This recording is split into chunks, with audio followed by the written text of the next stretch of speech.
মসজিদ আল গামামা মসজিদ। এখানে রাসূলুল্লাহ সাল্লাল্লাহু আলাইহি ওয়াসাল্লাম বৃষ্টির জন্য নামাজ পড়েছেন। ইস্তেকসার মসজিদ, এখানে রাসূলুল্লাহ সাল্লাল্লাহু আলাইহি ওয়াসাল্লাম নামাজ পড়েছেন এবং বৃষ্টির জন্য যে নামাজ পড়ছেন এই জায়গাটাকে চিহ্নিত করে রাখা হয়েছে। মসজিদ গামামা মসজিদ নামে পরিচিত।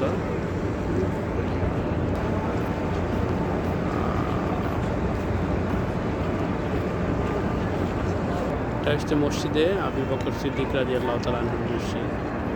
বকর সিদ্দিক রাদিয়াল্লাহু তাআলা আনহু এখানে ঈদের নামাজ পড়ছেন। এই ঈদের নামাজ পড়ার যে জায়গাটা সেখানে সংরক্ষিত করে রাখা হয়েছে। এই মসজিদের নাম দেওয়া হয়েছে আবু বকর রাদিয়াল্লাহু তাআলা আনহু মসজিদ। এইভাবেই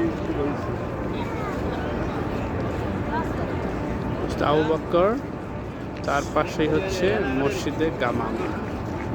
দুইটা মসজিদই পাশাপাশি অবস্থিত। আর এই মসজিদে আবু বকর এবং গামামা দুইটাই মসজিদে নববীর 311 নম্বর গেটে অবস্থিত। এটা মসজিদে আলী বিন আবি তালিব, আলী রাদিয়াল্লাহু তাআলা আনহুর মসজিদ। এখানে আলী রাদিয়াল্লাহু তাআলা আনহু ঈদের নামাজ পড়ছেন, ঈদুল আজহার নামাজ পড়ছেন এবং ঈদুল আজহার নামাজ যেখানে পড়ছেন এই জায়গাটাকে সংরক্ষণ করে রাখছে। এই একটা মসজিদ আকারে সংরক্ষণ করে রাখা হয়েছে। এটাও মসজিদে নববীর 311 নম্বর গেটের পাশে অবস্থিত। এই যে মসজিদে নববীর গেট এবং ছাতাগুলো দেখা যাচ্ছে। ওই নীল গম্বুজ দেখা যাচ্ছে, এখানে নীল গম্বুজটা দেখা যাচ্ছে। আর এই দিকেই দাঁড়াইলেই এটা হচ্ছে আলী রাদিয়াল্লাহু তাআলা আনহুর মসজিদ। আর এটার ফাঁকেই দেখা যাচ্ছে এই তো গামামা মসজিদ। আর এটার ডান পাশে আছে হচ্ছে আবু বকর সিদ্দিক রাদিয়াল্লাহু তাআলা আনহুর মসজিদ। এটা হচ্ছে আবু বকর সিদ্দিক রাদিয়াল্লাহু তাআলা আনহুর মসজিদ।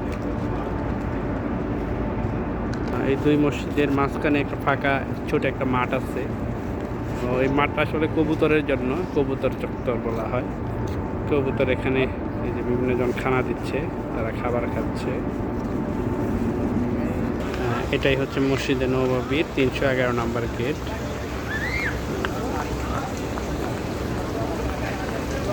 এই যে মসজিদে নববীর ছাতা।